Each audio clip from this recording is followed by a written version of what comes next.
नमस्कार, मी मानसी. माझ्या किचन कलाकारी चॅनलवर तुमच्या सगळ्यांचं मनःपूर्वक स्वागत आहे. आज आपण पाहणार आहोत आमच्या कोकणी पद्धतीची झणझणीत ओल्या काजूची भाजी. सर्वप्रथम एका कढईमध्ये आपण 2 चमचे तेल घालूया. तेल गरम झालं की आपण यात जिरं घालून घेऊया.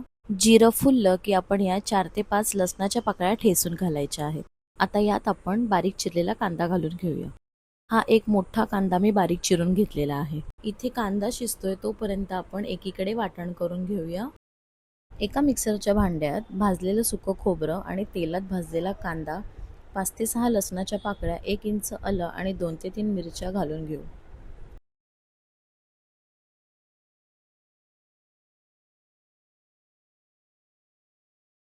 आणि हे सगळे जिन्नस आपण बारीक वाटून घेऊ.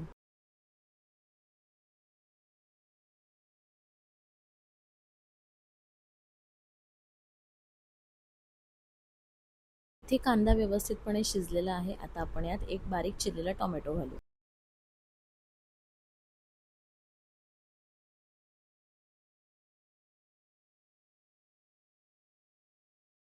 कांदा टोमॅटो आता व्यवस्थितपणे परतवून घेऊया.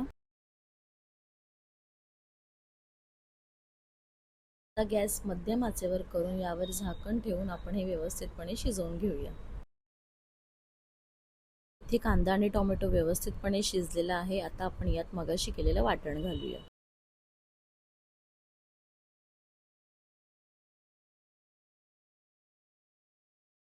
हे वाटण आपण एकदा तेलात परतवून घेऊ.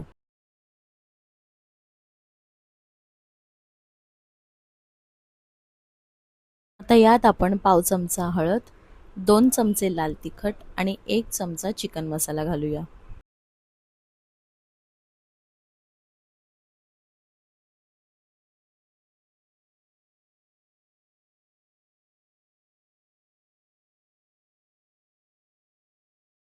हे सगळं आपण एकजीव करून घेऊया आणि यात आपण आता काजू घालूया.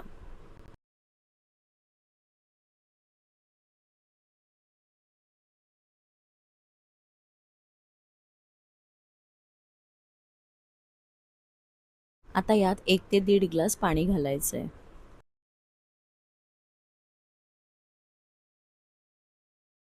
यात तुम्ही जास्त पाणी घालू नका कारण ही भाजी थपथपीतच खूप छान लागते.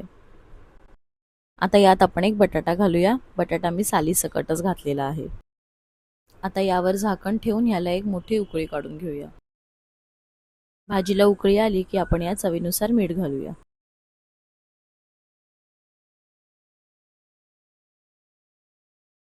आता गॅस मध्यम आचेवर करून यावर झाकण ठेवून बटाटा शिजेपर्यंत हिला आपण शिजवून घेऊ.